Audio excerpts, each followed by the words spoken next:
नमस्कार, आप देख रहे हैं जगत क्रांति टीवी। मैं हूं आपके साथ अक्षिता मौर्य। आइए रुक करते हैं खबर की ओर। नकल के चलते जो सेंटर टूटेंगे नहीं बनेंगे दोबारा। स्कूल प्राचार्य व प्रबंधन पर होगी कार्रवाई। हरियाणा विद्यालय शिक्षा बोर्ड को मुख्यमंत्री व शिक्षा मंत्री ने दिए गुणवत्ता परक शिक्षा को आगे बढ़ाने के निर्देश। बोर्ड ने अब तक नकल के 381 मामले किए दर्ज। 12 प्रतिरूपण के मामलों में हुई प्राथमिकी दर्ज। 39 परीक्षकों को किया गया रिलीव। बोर्ड चेयरमैन डॉक्टर पवन कुमार ने कहा, हरियाणा प्रदेश में गुणवत्ता परक शिक्षा देने के उद्देश्य से शिक्षा विभाग व हरियाणा विद्यालय शिक्षा बोर्ड कार्य कर रहा है।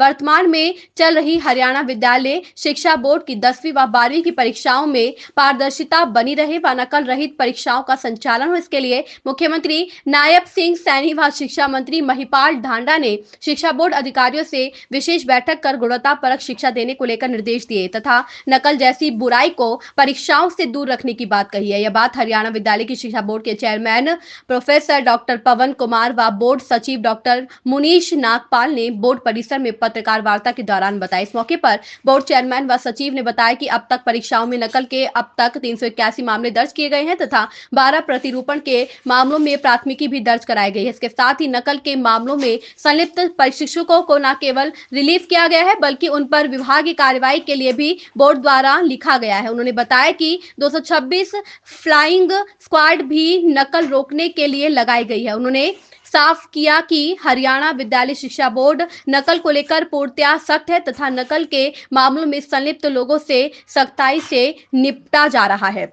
उन्होंने बताया कि भविष्य की परीक्षाओं में जहां भी नकल के मामले पाए गए तथा परीक्षा केंद्रों को रद्द करना पड़ा, उनमें दोबारा परीक्षा केंद्र नहीं बनाए जाएंगे तथा नकल में संलिप्त संबंधित स्कूल प्राचार्य या प्रबंधन पर भी कार्रवाई होगी। पत्रकारों द्वारा 10वीं बोर्ड के गणित के प्रश्न पत्र में बाहर से प्रश्न आने के मुद्दे पर ग्रेस मार्क्स दिए जाने के सवाल का जवाब देते हुए उन्होंने कहा कि इसको लेकर गणित विशेषज्ञों की टीम को यह मामला सौंपा गया है, जो प्रश्नों की कठिनता, प्रश्नों का स्तर व अन्य बिंदुओं पर ध्यान देकर ग्रेस मार्क्स दिए जाने का निर्णय लिया जा सकता है।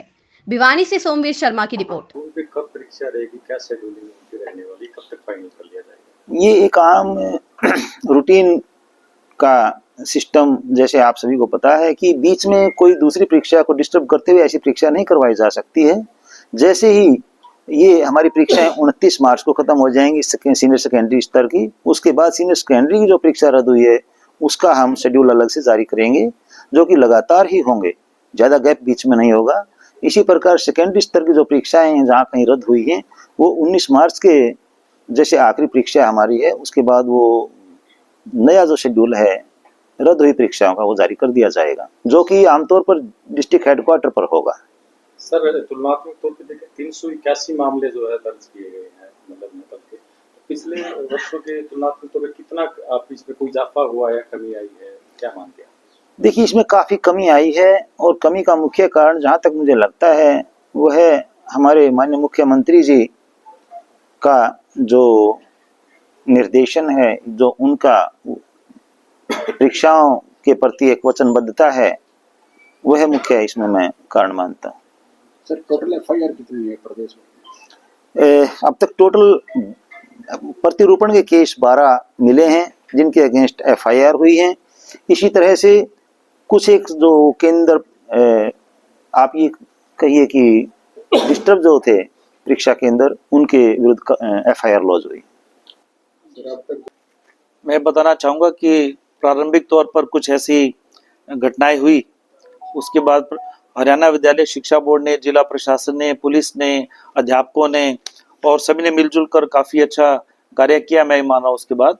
और आज की जो वर्तमान वस्तु स्थिति है उसमें यूएमसी के लगभग 381 केस बनाए गए और 39 ऐसे हमारे जो बोर्ड के जो हमारे परीक्षा केंद्र थे, तो उसमें जो अधिकारी और कर्मचारी अध्यापक हैं जो कार्यरत थे, तो 39 ऐसे हैं जिनके विरुद्ध विभागीय कार्रवाई के लिए लिखा गया है। और इसमें जो एफआईआर लॉन्च की गई हैं वो 65 एफआईआर लॉन्च की गई हैं। और इसमें आज के समय में हमारी 226 फ्लाइंग स्क्वाड कार्यरत हैं और 23 के आसपास हमारी जो रैपिड एक्शन फोर्स है और 3 एसटीएफ हैं। और चेयरमैन साहब के आने के बाद और वैसे वाइस चेयरमैन साहब के आने के बाद इसमें और इजाफा हुआ है। जैसे आपने देखा होगा कि चेयरमैन फ्लाइंग है, उन्होंने भी पीछे काफ़ी ताबड़तोड़ ढंग से इसमें जो मामले पकड़े हैं, वाइस चेयरमैन है उनके द्वारा भी कार्रवाई की गई है।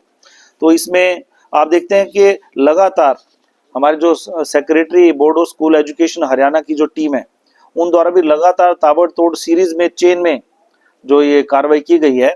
सबसे पहले तो मैं बताना चाहूंगा कि secretary board of school education Haryana की जो टीम थी, उसके द्वारा 5 मार्च को चांग में जो इसमें पाया गया कि परीक्षाएं हैं, उसमें मास लेवल पे कॉपिंग हुई है, और उसके कारण क्या कि उस दिवस की 5 तारीख की सभी परीक्षाएं रद्द कर दी गई थी और सारे स्टाफ को तुरंत प्रभाव से उसको बदल दिया गया था।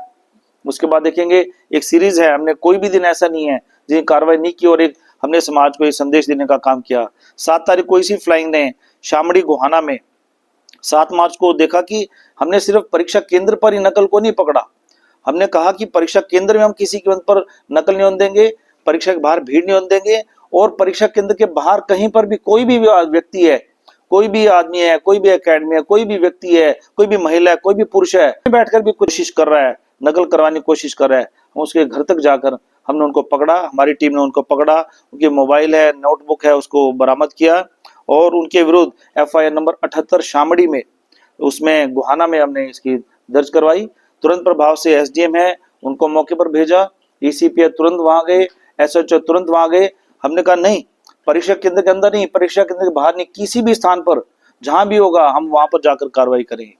इस खबर में बस इतना ही। बने रहिए जगत क्रांति टीवी के साथ।